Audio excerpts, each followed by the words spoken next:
বাজলো তোমার আলোর বেলুন। নমস্কার, আজকে শুভ মহালয়া। আমি শুরু করছি আমার রান্নাঘর ইস্ট সীমা চ্যানেলে রসুন পটল। চলুন শুরু করা যাক। এখানে 500 গ্রাম পটল আছে।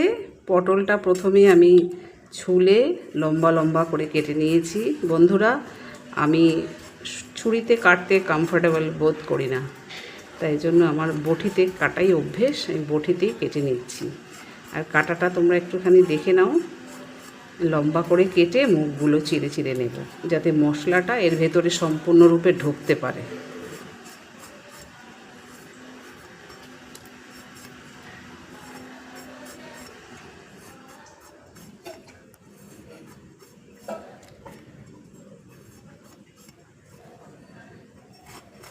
এভাবে কাটতে হবে চিড়ে চিড়ে।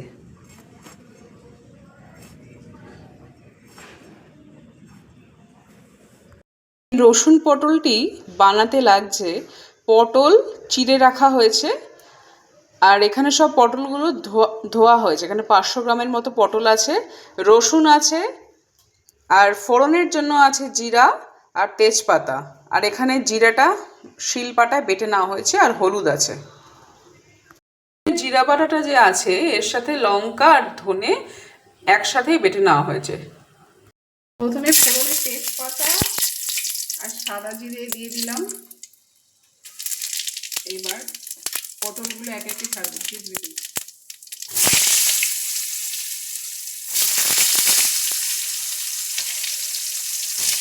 পটলগুলো একটু লাল করে ভেজে নেব, একটু তেল বেশি লাগবে। দিয়ে দিলাম পরিমাণ মতো লবণ দেবো।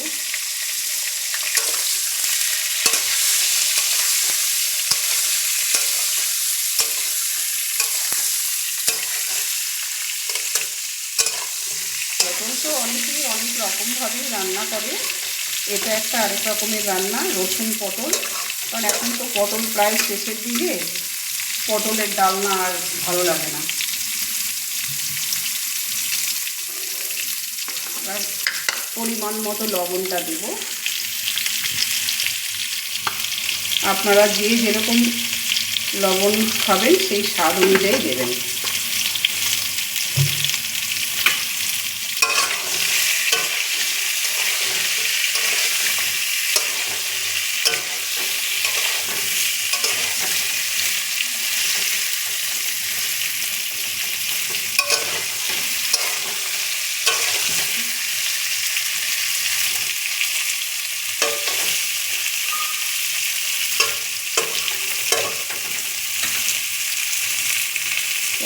পটলটা একটু ভাজা হোক ভালো করে। পটলটা এখনও ভাজা একটু হবে, কারণ এটা হতে একটু টাইম লাগে। যেহেতু আস্তে আস্তে পটল, আমি লম্বা লম্বা করে কেটেছি, মুখটা চিড়ে নিয়ে আপনাদের মনে হলে আপনারা নিজেদের মতো শেপ দিতে পারেন, কোনো অসুবিধা নেই।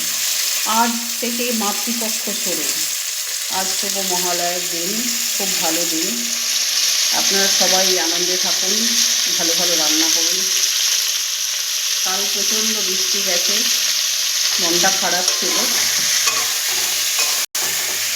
আজকে দেখা যাক কী হয় সারাদিন।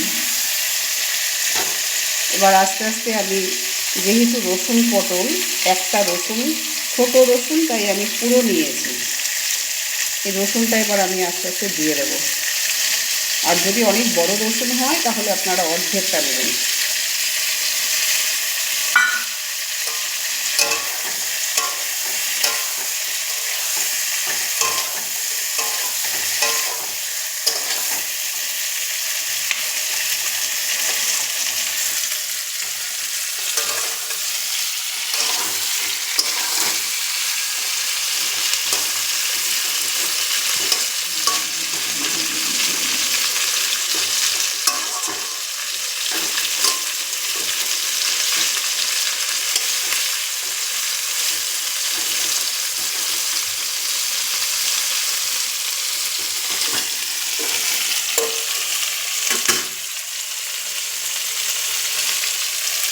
পটলটা প্রায় ভাজা হয়ে এসছে। এবার একে একে আমি মশলাগুলো দেবো, কারণ এই পটলটা যদি ভালো করে ভাজা না হয় তাহলে টেস্ট হবে না, সেই জন্য এটা ভালো লাল করে ভেজে নিতে হবে। এখন প্রায় ভাজাটা হয়ে এসছে। এখন আমি মশলাটা দেব। এতে আছে জিরে, ধনে আর কাঁচা লঙ্কা যে পেকে গেছে সেটা আমি 2 চামচ দিলাম। আমরা শিলপাটায় করি, আপনাদের আগেও আমি বলেছি আমরা কেনা মশলা খাই না, শিলপাটায় বেটে খাই। আর একটু হলুদ দেব, সামান্য একটু হলুদ দেব।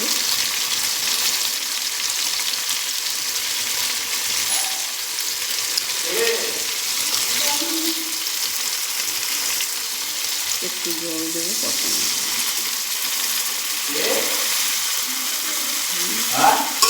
দিয়ে কষিয়েছি।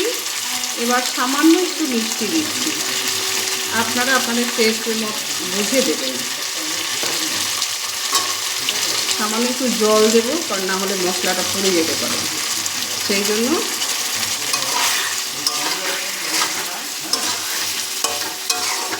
কষানো হোক।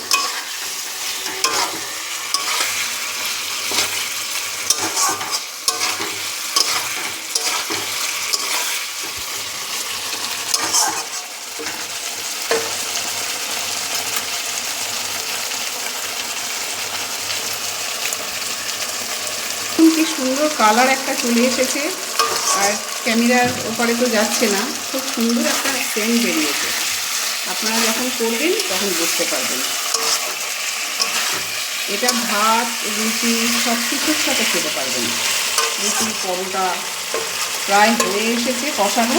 এবার আরেকটু জল দেবো যাতে পটলটা আর রসুনটা একেবারে সিদ্ধ হয়ে যায়।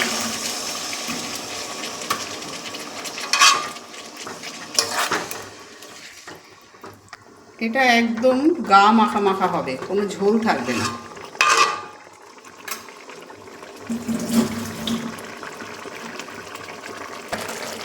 এই রসুন পটলটা প্রায় হয়ে এসছে, একটু গা মাখা মাখা হওয়া পর্যন্ত একটু ওয়েট করবো।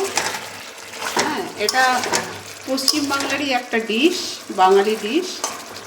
এটা খেতে খুব সুস্বাদু, আপনারা করে অবশ্যই খাবেন। আর আপনারা কমেন্ট করে আমাকে জানাবেন আমার রান্নাটা কেউ ঠিক হচ্ছে না, টেস্টি হচ্ছে না টেস্টি হচ্ছে না, প্লিজ আমাকে জানাবেন। আমার মোবাইল নাম্বার আর ইমেল আইডি আমার ডেসক্রিপশন বক্সে রাখা থাকবে। আপনাদের এনি ইনফরমেশান ওখানে আপনারা জানাবেন।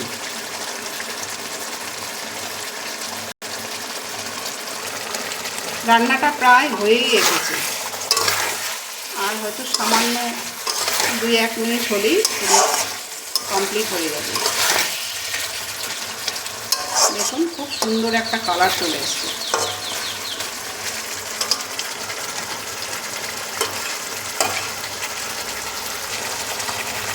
তেলটা যখন গা থেকে ছেড়ে ছেড়ে যাবে তখনই কিন্তু আপনারা বুঝতে পারবেন যে রান্নাটা হয়ে এসছে। এটা অবশ্যই গা মাখা মাখা করবেন, কারণ এটা ঝোল রাখবেন না, এটা ঝোলের রেসিপি নয়, এটা গা মাখা করলেই খুব টেস্টি হবে। রান্নাটা সম্পূর্ণ কমপ্লিট। এবার নামিয়ে একটু গার্নিশিং করব। একটু গার্নিশিং করে নিচ্ছি, রান্নাটা হয়ে গেছে। এবার আমাদের যা কিছুই রান্না হয় আমরা আমাদের গুরুদেবকে না দিয়ে তো খাই না, তাই আপনাদেরকে আমি খেয়ে দেখাতে পারছি না। আপনারা অবশ্যই টেস্ট করবেন, আমি আশা রাখব।